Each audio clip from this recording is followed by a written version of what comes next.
વડોદરાની સાથે ખેડામાં પણ આફતના વરસાદનું માર જોવા મળ્યો હતો। મધ્ય ગુજરાતમાં પડી રહેલા તોફાની વરસાદની ઝપેટમાં ખેડા પણ આવ્યું છે। ખેડાના ડાકોરમાં શેઢી નદી ગાંડીતુર બનતા ડાકોરનું ગોમતી તળાવ ઓવરફ્લો થયું છે। તળાવ ઓવરફ્લો થતાં રણછોડરાયજી મંદિર આસપાસ કેડસમાં પાણી ભરાયા। ખેડા જિલ્લામાં પડી રહેલા 2 દિવસથી અનાધાર વરસાદને લઈ અને ડાકોરમાં પૂરની સ્થિતિ સર્જાઈ છે। સમગ્ર ડાકોર પાણીમાં ગરકાવ થઈ ગયું છે। વાત કરવામાં આવે તો શેઢી નદી અને ગોમતી નદીના પાણી સમગ્ર ડાકોરને ગમરોળી રહ્યા છે, ત્યારે ડાકોર મંદિરની બહાર પણ ઢીચણ સમાના ઘૂંટણ સમાના પાણીમાં ભક્તો ભગવાનના દર્શને પહોંચી રહ્યા છે। વાત કરીએ રાજા રણછોડના દર્શન માટે અનેક લોકો વધારે છે, પણ ડાકોરમાં આવવાના અને જવાના તમામ માર્ગોમાં છાતી સમાના પાણી છે। ખેડામાં સાર્વત્રિક ધોધમાર વરસાદ વરસતા ખેડા શહેર જળબંબાકાર જોવા મળ્યું। ખેડા શહેરના બસ સ્ટેન્ડ વિસ્તારમાં ઢીચણસમાં પાણી ભરાતા જનજીવન અસ્તવ્યસ્ત બન્યું હતું। ખેડાના નડિયાદને અમદાવાદથી જોડતા સ્ટેટ હાઈવે પર પણ વરસાદી પાણી અને નદીના પાણી ફરી વળતા હાઈવે બંધ થયો હતો, તેમજ આસપાસના 10થી પણ વધુ ગામો સંપર્ક વિહોણા બન્યા હતા। નડિયાદમાં વરસાદ બાદ હજીએ કેટલાક વિસ્તારોમાં ઘૂંટણસમાં પાણી ભરાયા। રોડ રસ્તા પર ભરાયેલા ઘૂંટણસમાં પાણીના ભરાવાને કારણે વાહન ચાલકો મુશ્કેલીમાં મુકાયા। સતત 3 દિવસથી પાણી ભરાવાના કારણે જનજીવન ખોરવાયું છે। નડિયાદના સિવિલ હોસ્પિટલ, નાના Kumbhnath road, college road, Dumral બજાર વિસ્તારમાં વરસાદી પાણીનો ભરાવો થયો। નડિયાદના સંતરામ રોડ પર આવેલા શાક માર્કેટમાં પણ કમરસમાં પાણી ભરાતા વેપારીઓની દુકાનોમાં પાણી ભરાયા। પાણી ભરાવાને કારણે શાક માર્કેટનો વેપાર ઠપ થયો અને વેપારીઓને પણ નુકસાન પહોંચ્યું। મધ્ય ગુજરાતના આણંદમાં પણ આફતના વરસાદનો મુશ્કેલીનો માર જોવા મળ્યો હતો। આણંદના ઉમરેઠ વિસ્તારમાં પડેલા ભારે વરસાદથી ઉમરેઠ રેલવે સ્ટેશન પાસેના નગારી વિસ્તારમાં પાણી ભરાયા હતા। જળ જમાવડાના કારણે લોકોના ઘરો અડધા ડૂબમાં ગયા હતા। ઘરોએ જળ સમાધિ લેતા ઘરવખરીને મોટું નુકસાન થયું। હાલ વિસ્તારમાં છાતીસમાં પાણી ભરાતા જનજીવન પ્રભાવિત થયું છે। 2 દિવસથી પાણી ભરાયું છે, હજુ કશું નિકાલ થતો નથી અને અમારા બધા બાલ બચ્ચા 2 દિવસથી ખાધા વગર જ બેઠેલા છે। અમારો સામાન બધો પલળી ગયો છે, કંઈ ખાવાની વ્યવસ્થા થઈ નથી હજુ। તો તંત્ર તમે જોવા આવ્યું કે નહીં? તંત્ર હજુ કોઈ આવ્યું નહીં। તો આવી જ રીતે પેટલાદ પંથકમાં પણ પડેલા ધોધમાર વરસાદને પગલે રંગાઈપુરા ગામે આવેલું તળાવ ઓવરફ્લો થયું છે। તળાવના પાણી મરિયમપુરા અને જૂના રંગાઈપુરા ગામમાં ફરી વળતા લોકો મુશ્કેલીમાં મુકાયા। આણંદ અને ઉપરવાસમાં પડી રહેલા વરસાદને કારણે મહીસાગર નદી બે કાંઠે જોવા મળી। નદીમાં સતત પ્રવાહ વધતા કાંઠા વિસ્તારના 26 ગામોને એલર્ટ કરવામાં આવ્યા। બોરસદ, ઉમરેઠ, આંકલાવના ગામોને સતર્ક રહેવા સૂચના અપાઈ।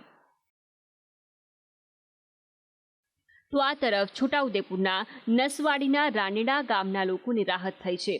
લો લેવલના કોઝવેથી પાણી ગામમાં ફરી વળ્યા, પરંતુ હવે 6થા દિવસે ગ્રામજનો પાણીનું લેવલ ઘટતા બહાર આવ્યા છે અને એક હાશકારનો અહેસાસ કર્યો છે।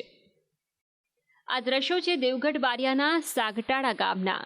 અહીં તળાવ ઓવરફ્લો થતાં રસ્તા ઉપર પાણી ફરી વળ્યા, પરંતુ બાઇક સવાર 2 યુવકોએ પાણીના પ્રવાહમાંથી પસાર થવાનું સાહસ ખેડ્યું, પરંતુ તેનું આ સાહસ મૂર્ખામી રૂપ સાબિત થયું। પાણીનો પ્રવાહ તેજ હતો અને તેજ વેગ સાથે બંને યુવકો તણાયા। આ જોઈને પોલીસે રેસ્ક્યુ કરી બંનેને બચાવી લીધા, જો કે બાઇક પાણીમાં જ વહી ગયું।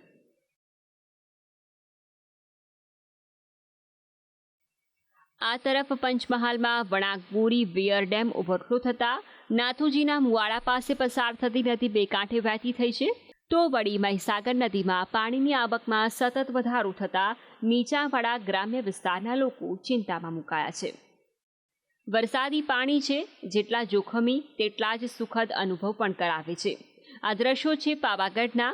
અહીં સતત બીજા દિવસે પણ ધોધમાર વરસાદ ખાબકતા પગથિયા પરથી નદીના ઝરણાની જેમ પાણી વહી રહ્યા, પરંતુ આસ્થાને કોઈ સીમાડા નડતા નથી એવું કહેવાય છે અને આ કહેવત અહીં પણ સાચી ઠરી રહી છે।